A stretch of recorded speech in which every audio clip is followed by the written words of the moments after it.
नवरात्रि में माता को प्रसन्न करने के उपाय। किस दिन किस माता की पूजा करें और क्या भोग लगाएं।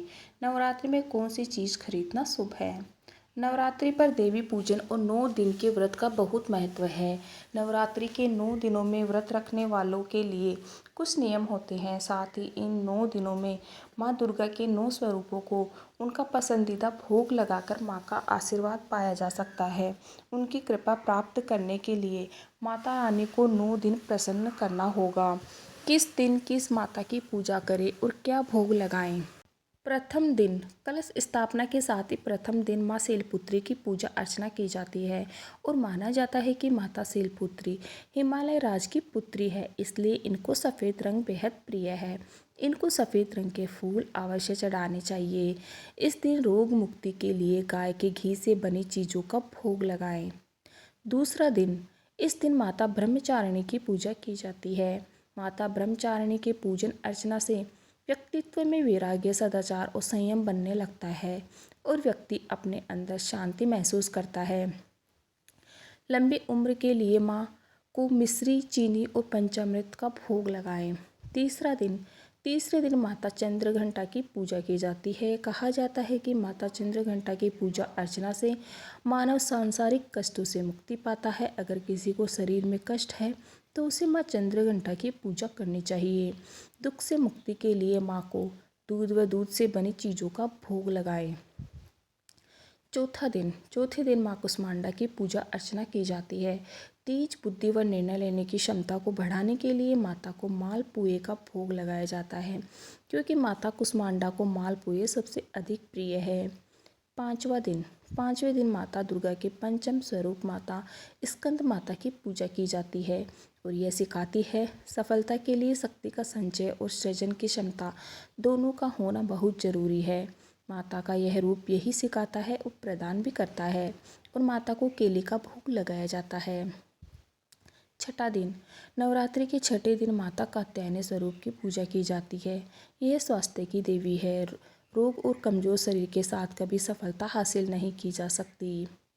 मंजिल पाने के लिए शरीर का स्वस्थ रहना बहुत जरूरी है। जिन्हें भी रोग, शोक, संताप से मुक्ति चाहिए, उन्हें देवी कात्यायनी को मनाना चाहिए। इस दिन माता रानी को शहद का भोग लगाएं। सातवां दिन, नवरात्रि के 7वें दिन माता कालरात्रि की पूजा अर्चना की जाती है और माता कालरात्रि शत्रु का नाश करने वाली होती है। यह रूप सिखाता है कि सफलता के लिए दिन रात को भुला देना चाहिए। जो बिना रुके लगातार आगे बढ़ना चाहते हैं वहीं सफलता के शिखर पर पहुंच सकते हैं। इस दिन माता को गुड़ का भोग लगाएं। 8वां दिन, नवरात्रि के 8वें दिन माँ महागौरी की पूजा अर्चना का विधान है। माँ गौरी की पूजा करने से मनुष्य के सभी कष्ट दूर हो जाते हैं, घर में सुख समृद्धि आने लगती है। यह चरित्र की पवित्रता की प्रतीक देवी है। सफलता अगर कलंकी चरित्र के साथ मिलती है तो वह किसी काम की नहीं। चरित्र उज्ज्वल हो तो सफलता का सुख मिलता है और इस दिन माँ को नारियल का भोग लगाएं। 9वां दिन, नवरात्रि का 9वां दिन माता सिद्धिदात्री का है। माना जाता है कि इस दिन भक्तों की सभी मनोकामनाएं पूर्ण होती हैं और आपका भाग्य चमकता है। सुख समृद्धि के लिए माता को हलवे, चना, खीर, पूरी का भोग लगाएं। नवरात्रि में कौन कौन से कार्य नहीं करने चाहिए। नवरात्रि में 9 दिनों का व्रत रखने वालों को दाढ़ी, मूंछ और बाल नहीं कटवाने चाहिए। आप चाहे तो व्रत शुरू करने से एक दिन पहले ही यह सब कर लेना चाहिए। इस दौरान बच्चों का मुंडन करवाना बहुत ही शुभ होता है। आपको अपने बच्चों का मुंडन नवरात्रि में ही करवाना चाहिए। नवरात्रि के दौरान हल्का और सात्विक भोजन करना चाहिए। भारी भोजन करने से बचना चाहिए। नवरात्रि के दौरान खाने में प्याज, लहसुन और नॉनवेज बिल्कुल ना खाएं और ना ही 9 दिनों तक अपने घर में बनाएं। 9 दिन का व्रत रखने वालों को काले रंग के कपड़े नहीं पहनना चाहिए और आपको सुई जैसी चीज़ों से दूर रहना चाहिए। इस दौरान सिलाई, कढ़ाई जैसे काम भी वर्जित होते हैं। नवरात्रि के दौरान नाखून काटना भी वर्जित होता है और बहुत से लोग तो नाखून खाते रहते हैं, तो आप 9 दिन तक नाखून ना काटें और ना ही खाएं। इसलिए बेहतर होगा कि नवरात्रि शुरू होने के एक दिन पहले ही नाखून काट लें। शारीरिक और मानसिक दोनों ही तरह से संयम जरूरी है। 9 दिन मन में गलत विचार नहीं लाने चाहिए, बस हर पल माता रानी का ध्यान करना चाहिए। विष्णु पुराण के अनुसार नवरात्रि व्रत के समय तंबाकू चबाने और शारीरिक संबंध बनाने से भी व्रत का फल नहीं मिलता है। अगर आप नवरात्रि में कलश स्थापना कर रहे हैं, माता की चौकी का आयोजन कर रहे हैं या अखंड ज्योति जला रहे हैं, तो इन दिनों घर खाली छोड़कर नहीं जाना चाहिए। किसी न किसी को घर में अवश्य छोड़कर जाएं। कभी भी गंदे दीपक में बाती ना जलाएं। हर बार दीपक को साफ करके ही दीपक जलाएं। मान्यता है कि नवरात्रि के दौरान व्रत रखने लोगों को बेल्ट, चप्पल, जूते, बैग जैसी चमड़े की चीज़ों का इस्तेमाल नहीं करना चाहिए। अगर ज़्यादा ही ज़रूरी है तभी इस्तेमाल करें, लेकिन कोशिश दूर रखने की ही करें।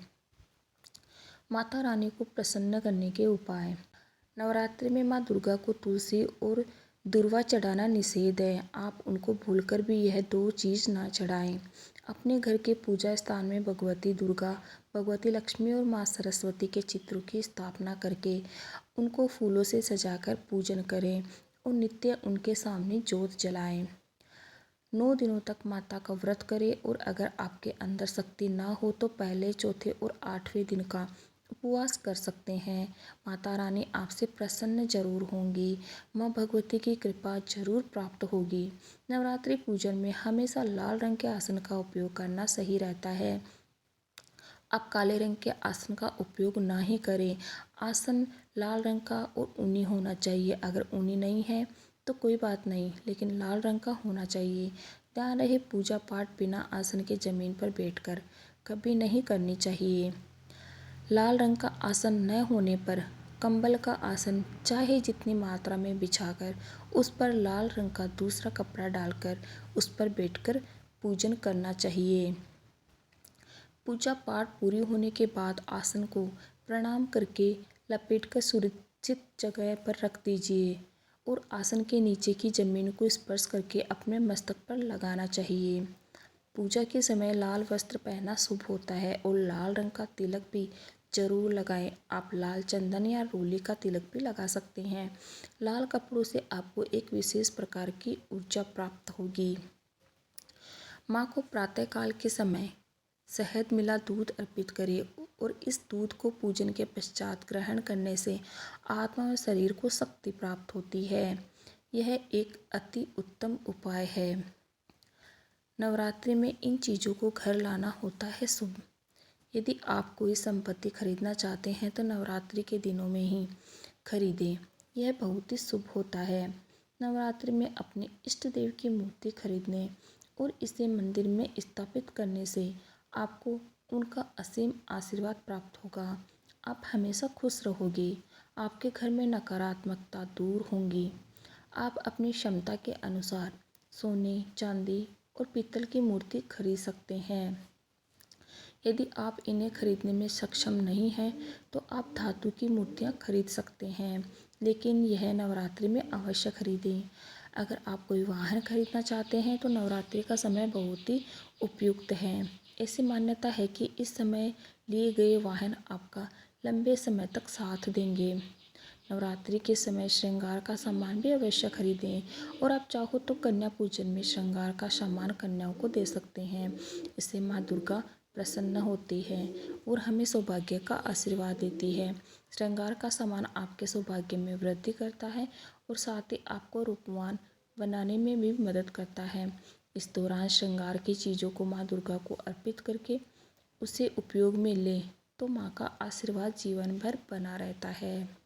वीडियो अच्छा लगे तो लाइक से सब्सक्राइब जरूर कीजिएगा और कमेंट में जय माता दी जरूर लिखिएगा। Okay, thank you everyone.